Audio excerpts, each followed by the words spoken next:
ხატვამდე მივედი მუსიკით. ჯერმის ცხოვრებაში იყო მუსიკა.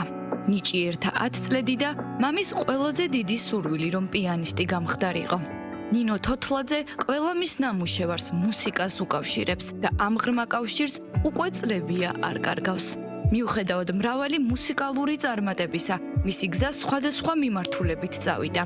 ახლა უთქმელ ემოციებს კლავიშების და ნოტების მაგივრად ფუნჯითა და ფერებით გამოხატავს.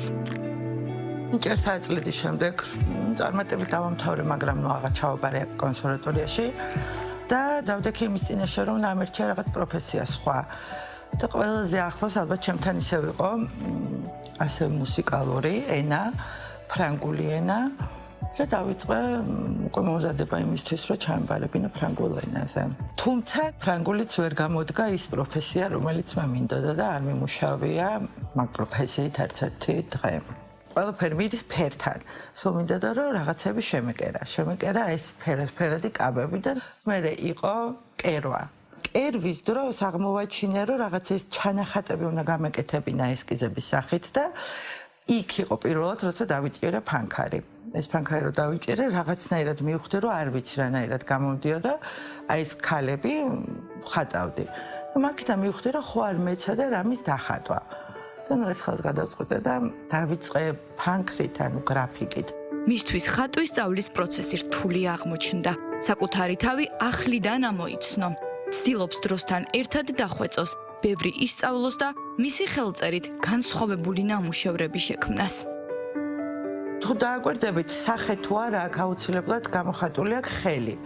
ანუ სახე შეიძლება იმ ემოციას ვერ გამოხატავდეს, ან შეიძლება იტყუებოდეს და ხელი ისე არ გატყუებს.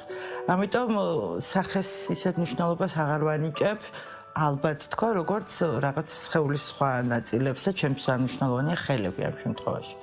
ანუ მერჩევნია ხელმა გადმოსცეს რაღაცა ემოცია, ვიდრე სახე. სახე დავტოვოთ ისე ინდივიდუალურად ვინ როგორ შეხედავს ისე. არ უყვარს ხმაური. ხატვის დროს ყოველთვის მუსიკას უსმენს, უფრო ხშირად კლასიკას, რახმანინოვს. განვლილ წლებს რომ იხსენებს, ფიქრობს რომ ხატვა სწორედ ის საქმეა, რომელსაც მთელი ცხოვრება ეძებდა. აუცილებელია რომ ყველაფერი ცადო. ჩემ შემთხვევაში ეგ იყო, მე ყველაფერი ვცადე, რაც მინდოდა, ყველაფერი ვცადე. რაღაცები გამოვიდა, რაღაცები არ გამოვიდა, მაგრამ რო არ მეცადა, იმასაც ვერ მიხვდებოდი გამოვიდოდა თუ არა. სადღაც რაღაცა აუცილებლად გამოვა. საკუთარ თავთან განმარტოებას ყოველთვის ახერხებს, შემდეგ ფერებს აერთიანებს, ტილოზე გადმოაქვს და ასე იქმნება ნინო თოთლაძის მკაფიო ხელწერით გამორჩეული ნამუშევრები.